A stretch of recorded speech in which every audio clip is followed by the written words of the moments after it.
মার্কিন president Donald ট্রাম্পকে আতিথেয়তা দেওয়ার মাত্র ৪ দিন পর এবার রুশ প্রেসিডেন্ট ভ্লাদিমির পুতিনকে বেইজিংয়ে স্বাগত জানানোর প্রস্তুতি নিচ্ছে চীন।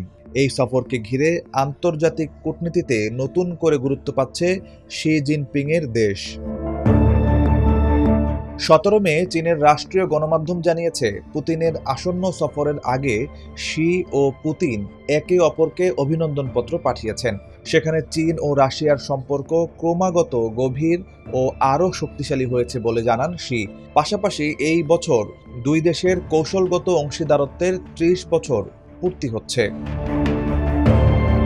১৯ ও ২০ মে পুতিনের বেইজিং সফরের কথা রয়েছে। এর আগে চীনের রাষ্ট্রীয় ট্যাবলয়েড গ্লোবাল টাইমস এক প্রতিবেদনে দাবি করে, অল্প সময়ের ব্যবধানে যুক্তরাষ্ট্র ও রাশিয়ার শীর্ষ নেতাদের সফর বেইজিংকে দ্রুত বিশ্ব কূটনীতির একটি গুরুত্বপূর্ণ কেন্দ্রে পরিণত করেছে। প্রতিবেদনে আরও বলা হয়, স্নায়ুযুদ্ধ শেষ হওয়ার পর খুব কম ক্ষেত্রেই কোনো দেশ এক সপ্তাহের মধ্যে যুক্তরাষ্ট্র ও রাশিয়ার নেতাদের আতিথেয়তা দিয়েছে। তবে রাশিয়ার সঙ্গে চীনের ঘনিষ্ঠ সম্পর্ক নিয়ে পশ্চিমা দেশগুলোর উদ্বেগও বাড়ছে।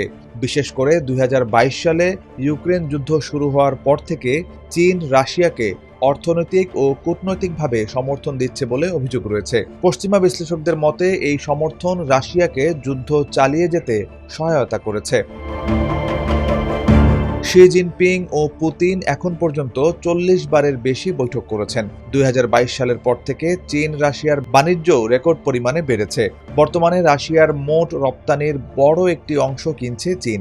বিশেষ করে রাশিয়া থেকে বিপুল পরিমাণ তেল কেনার মাধ্যমে ইউক্রেন যুদ্ধের সময় শত শত বিলিয়ন ডলার আয় করেছে মস্কো।